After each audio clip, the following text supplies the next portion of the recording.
12টি Burmese গরুসহ 2টি Bolero pickup গাড়ি আটক করল উত্তরের পানিসাগর থানার পুলিশ।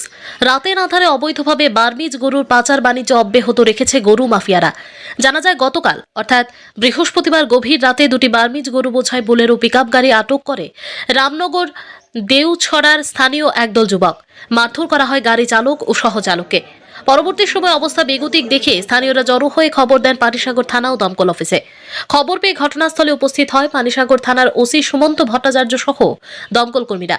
এক গাড়ি চালকের অবস্থা গুরুতর দেখে দমকল কর্মীরা তাকে চিকিৎসার জন্য নিয়ে যান পানিসাগর মহকুমা হাসপাতালে। অপর আরেক গাড়ি চালক ঘটনাস্থল থেকে পালিয়ে যেতে সক্ষম হয়। পুলিশ ঘটনাস্থল থেকে TR05H1563 ও TR05F1797 নম্বরের 2টি বুলেরো পিকআপ গাড়ি সহ 12টি বার্মিজ গরু নিয়ে আসে পানিসাগর থানায়। ওসি সুমন্ত ভট্টাচার্য স্থানীয়দের কাছ থেকে খবর পেয়ে ঘটনাস্থলে এসে ঘটনার সত্যতা প্রত্যক্ষ করেন।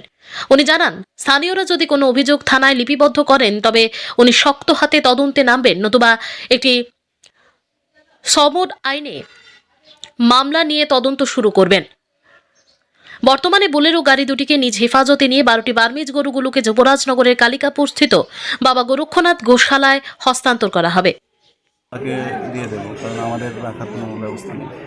তো গাড়িগুলি স্যার আপনারা কি সিজ করবেন? হ্যাঁ, অবশ্যই সিজ হবে। শ্রী শ্রী বক্সনগর রামঠাকুর সেবা মন্দির প্রাঙ্গণে আগামী 23শে ডিসেম্বর রোজ সোমবার সকাল 9 ঘটিকা হইতে সপ্তম মহন্ত মহারাজ শ্রীমৎ কালীপদ ভট্টাচার্যের মাধ্যমে নাম বিতরণ করা হবে। যারা নাম নিতে ইচ্ছুক সকল ভক্তবৃন্দদের উপস্থিতি আমরা একান্তভাবে কামনা করি। ধন্যবাদান্তে আশ্রম কমিটি শ্রী শ্রী রামঠাকুর সেবা মন্দির বক্সনগর।